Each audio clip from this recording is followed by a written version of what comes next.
Hello friends, स्वागत करता हूं मैं अपने यूट्यूब चैनल टीम वैकेंसी गुरु पर। तो दोस्तों, आज के इस वीडियो के माध्यम से बीटीएससी एएनएम 10,000 सेक्शनों की रिगार्डिंग में एक बहुत ही महत्वपूर्ण जानकारी देने वाला हूं।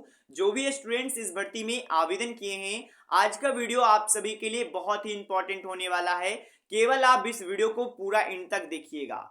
बहुत सारी ऐसी बातें मैं आप लोग को बताने वाला हूं जो कि आप लोग को पता नहीं होगा। 2 अप्रैल को क्या होने वाला है, क्या हो सकता है, सभी कुछ बात बताएंगे। साथ ही में इन सभी से आपको अभी के समय में बचना है।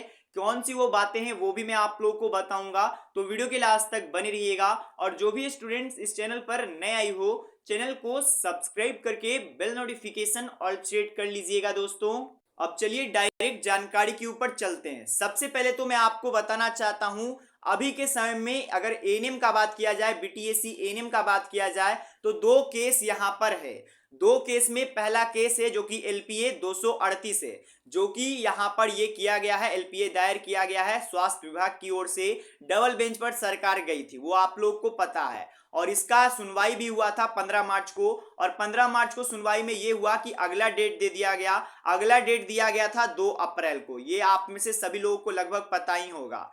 तो देखिए, सबसे पहले तो 2 अप्रैल को क्या हो सकता है, जो मुझे लगता है उसके अनुसार 2 अप्रैल को अखबारों के माध्यम से तो ये बताया गया है कि फाइनल यहां पर सुनवाई दे दिया जाएगा, यानी कि फाइनल डिसीजन दे दिया जाएगा।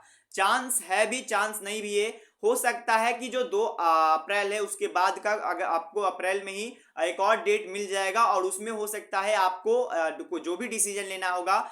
एलपीए दायर हुआ है, जो भी जो डबल बेंच सरकार है, वो अब जो भी डिसीजन लेगी वो सभी को मानना होगा, ये बात कंफर्म है। तो जैसा कि मैंने बताया, दो केस यहाँ पर है और ये दूसरा केस यही है। यहाँ पर देखिए, ये एलपीए संख्या, ये 269 है यहाँ पर एलपीए संख्या। बहुत सारे लोग कहें कि एएनएम का नहीं है, तो नीचे मैं आपको दिखा देना चाहता हूँ, बीटीएससी और सभी आयोग पर यहाँ पर किया गया है। चेयरमैन और सेक्रेटरी यानी कि सचिव जी सभी यहाँ पर हैं। और यहाँ पर ऊपर भी अगर आप पढ़िएगा तो आपको देखने को मिलेगा कि अर्चना कुमारी पर किया गया है। यानी कि ये क्वालिफाइड कैंडिडेट जो क्वालिफाइड किए हैं, 8,700 के कुछ कैंडिडेट्स पास हुए हैं, उन लोगों के द्वारा किया गया है। बाकी इसमें तो अभी आपको डेट और ये सभी कुछ अभी जारी नहीं हुआ है कि कब से डेट यहाँ पर है। कुछ अभी चीज़ें यहाँ पर जो उम्मीद लगाई हुई है, वो उम्मीद यही है कि इसमें भी आप लोग को होली के बाद इसमें भी सुनवाई किया जाएगा। यानी कि आप लोगों ने समझ लिया, अभी के समय में जो एएनएम के रिगार्डिंग में केस है उसकी संख्या 2 है। अब 2 में तो एक का जो सुनवाई है दोस्तों, वो 2 अप्रैल को होने वाला है, वो आप लोग को पता है। और हो सकता है 2 अप्रैल को डिसीजन भी आ सकता है, अब जो भी निर्णय न्यायालय लेगी वो, या फिर उसके आगे एक आध डेट और एक्सटेंड किया जाएगा। ज़्यादा भी दिन नहीं जाएगा, घिंचाएगा, ये भी मत सोचिएगा दोस्तों। क्योंकि केस में ऊपर से ही निर्देश है कि जो भी प्रक्रिया के हिसाब से होगा। ऐसे तो सरकार का ज़्यादातर तो नियत यही है कि जो क्वालिटी है, जो क्वालिफाइड स्टूडेंट्स हैं, उन लोगों को लिया जाए। बाकी जो नियम के अनुसार होगा वो तो न्यायालय ही जाने, अब न्यायालय क्या डिसीजन लेती है उसके बाद ही कहा जा सकता है। तो वो अब जो भी होगा वो जल्द से जल्द आपको देखने को मिलेगा। अब मैं एक एग्जाम्पल आपको बता रहा हूँ कि किस प्रकार से बीटीएससी की एक और वैकेंसी है वो अटकी हुई है। और जो भी स्टूडेंट्स, बहुत सारे मुझे जो जानकारी मिलते हैं उसके अनुसार बहुत सारे स्टूडेंट्स अभी कह रहे हैं कि सर हम भी केस करेंगे, इसमें ऐसा किया जाए वैसा किया जाए। तो मैं आपसे निवेदन करना चाहता हूं कि देखिए, बहाली कैसे कई महीनों तक अटक जाती है। अब ध्यान से इस अपडेट को भी समझ लीजिएगा। सबसे पहले मैं आपको बता देना चाहता हूं, ये जो मैं केस आपको दिखा रहा हूं, ये ना ही एएनएम का है, ये एकदम आप लोग समझ लीजिए, ये केस बीटीएससी की एक बहाली का है। बीटीएससी के कौन से बहाली का, तो आपको पता होगा, आपके साथ ही सभी प्रक्रिया हुआ है, एग्जाम और सभी कुछ आपके साथ ही हुआ था। ट्रेड इंस्ट्रक्टर आपको पता होगा, IIT trade instructor, sorry ITI trade instructor. तो इस बहाली में भी यहाँ पर केस हो चुका है। यहाँ पर एक बार आप लोग भी कंफर्म हो लीजिए, बहुत सारे स्टूडेंट्स को लगेगा कि नहीं हुआ है। तो देख लीजिए, बीटीएससी पटना यहाँ पर सेक्रेटरी पर भी किया गया है, और यहाँ पर जो इंचार्ज सेक्रेटरी हैं उन पर भी किया गया है। तो यहाँ पर आप लोग ये समझ लिए कि ये भी केस बीटीएससी का ही है। तो इसमें क्या है मामला, वो मैं आपको समझा देना चाहता हूँ, और आपको समझना होगा कि एक केस के कारण से बहालियां कितने समय तक लंबित हो जाती है। तो सबसे पहले यहाँ पर देखिए, केस फाइल कब किया गया। पहली सुनवाई तो 9 नवंबर को ही हुआ, और इसमें ही लगभग आप कह सकते हो शुरुआत से ही बहाली में बिटवीन में बहाली में यहाँ पर केस एक तरीके से स्टे लग गया।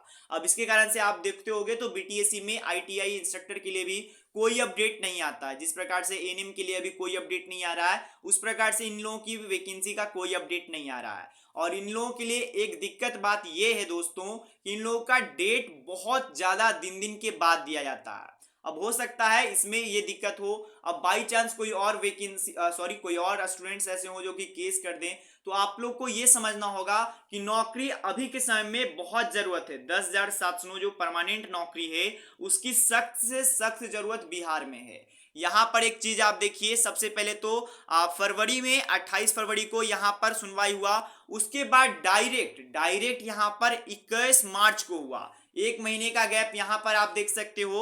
और 21 मार्च को जो सुनवाई हुआ उसमें भी एक नया डेट दिया गया। अब डेट क्या है वो भी मैं यहाँ पर आपको ऑफिशियली दिखा देना चाहता हूँ। तो ये यहाँ पर इसका ऑफिशियली वेबसाइट जो हुआ था 21 तारीख को, 21 मार्च को यहाँ पर सुनवाई, उसमें देखिएगा तो इसका नेक्स्ट डेट अभी दे दिया गया है 20/4/2024 का, यानी कि अप्रैल में। यहाँ पर फिर एक महीने का गैप है। अब इसमें क्या हो रहा है, आप एक बहुत ही आसानी से देख रहे हो, एक पैटर्न आप देख रहे हो कि वैकेंसीज को लटकाया जा रहा है। और ये जो वैकेंसी है ये भी बीटीएससी की ही वैकेंसी है।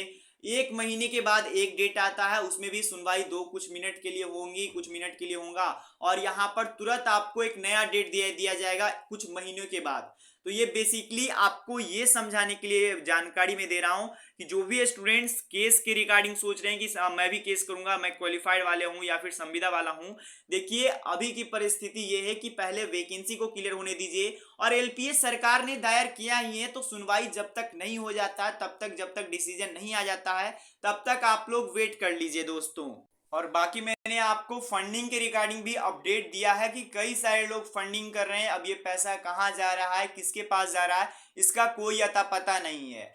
बेसिकली मेरा ये कहना है, जो भी स्टूडेंट्स ये सोच रहे हो कि अगर मेरा, जैसा कि आपको पता होगा पिछला जो 2018 का नियमावली था उसमें ध्यान दीजिएगा, यहाँ पर जो मैं बात बता रहा हूँ, जो 2018 का नियमावली था उसमें अगर स्कूटनी में अगर नाम आपका आ गया था तो आप ये मत सोचिएगा कि अगर 2018 के नियमावली के अनुसार भी हो तो हमारा नौकरी हो जाएगा, क्योंकि वही उसी में आपको ये बता दिया गया था कि करीबन 32,127 लोगों का स्कूटनी में नाम आया है, लेकिन नौकरी होना था 10,709 लोगों का ही।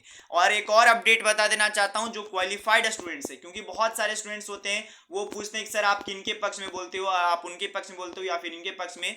तो देखिए मैं पहले ही बता देना चाहता हूं, पक्ष विपक्ष क्यों करना, वैकेंसी हमें चाहिए, वैकेंसी 10,709 पूरा होना चाहिए और जल्द से जल्द पूरा होना चाहिए। अब क्वालिफाइड स्टूडेंट्स को भी एक बात मैं आपको समझा देना चाहता हूं, आप लोग तो ये जरूर सोचोगे सर 8,700 कुछ लोग यहाँ पर पास हुए हैं, अगर यहाँ पर 2023 की नियमावली के अनुसार हो जाता है तो सभी का नौकरी का हो जाएगा, लेकिन ऐसा बात नहीं है। जी हाँ दोस्तों, ऐसा बात नहीं है। अगर आपने एक ये नोटिस देखा होगा, इस नोटिस में समझाया गया है कि जो कैटेगरी में पास हुए हैं वो बहुत ही अनइक्वली है। जैसे कि जनरल में हो गए हैं 3891, और आपको पता होना चाहिए जनरल का सीट 3891 तो है ही नहीं, यानी कि इसमें से भी बहुत सारे कैंडिडेट्स आपको ऐसे मिलेंगे जो कि एग्जाम पास कर चुके होंगे लेकिन उन लोगों को नौकरी नहीं दिया जाएगा। देखिए 3539 ही है, यानी कि यहाँ पर भी आप कह सकते हो 300 ऐसे लोग हो जाएंगे जो कि पास भी करेंगे लेकिन उनको नौकरी नहीं होगा।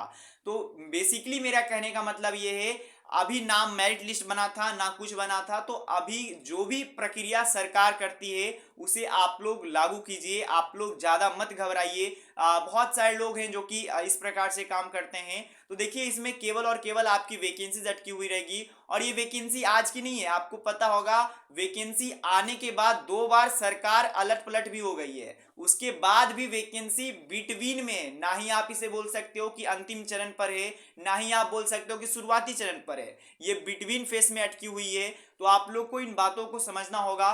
पहले तो ये माइंडसेट हटाइए कि इस आधार पे हो, इस आधार पे हो, जो सरकार इस बार करने वाली है उसकी आधार पे होना चाहिए। बाकी अब जैसे ही कोई अपडेट आता है मैं आप सभी को बता दूंगा। आप लोगों का बेसिकली मेरे कहने का मतलब ये था कि जो भी जानकारी है वो मैं आपको बताया, और किस प्रकार से वैकेंसीज अटकी होती है वो भी मैंने आपको समझाया और दिखाया भी ऑफिशियली प्रूफ के साथ। और ये भी अपडेट दिया कि स्कूटनी, अगर आप स्कूटनी में पास हो तो ये मत सोचिएगा कि 2018 की नियमावली पे होगा तो हमारा नौकरी 110% हो जाएगा। और अगर आप ये भी सोच रहे हो कि मैं क्वालिफाई हूँ तो 2023 की नियमावली के अनुसार मेरा भी हो जाएगा, तो ये कोई भी कंफर्म बात नहीं है, क्योंकि ये केवल और केवल एग्जाम था, क्वालिफाई और नॉट क्वालिफाई था, ना ही आपका मेरिट लिस्ट बना था, ना ही आपका कुछ बना था। तो तो बिना मतलब का पैसा वेस्ट मत कीजिए। बहाली को जो भी आधार पे होना है वो होगा, सरकार अपना लड़ रही है। बाकी धन्यवाद दोस्तों, वीडियो देखने के लिए, मिलते हैं।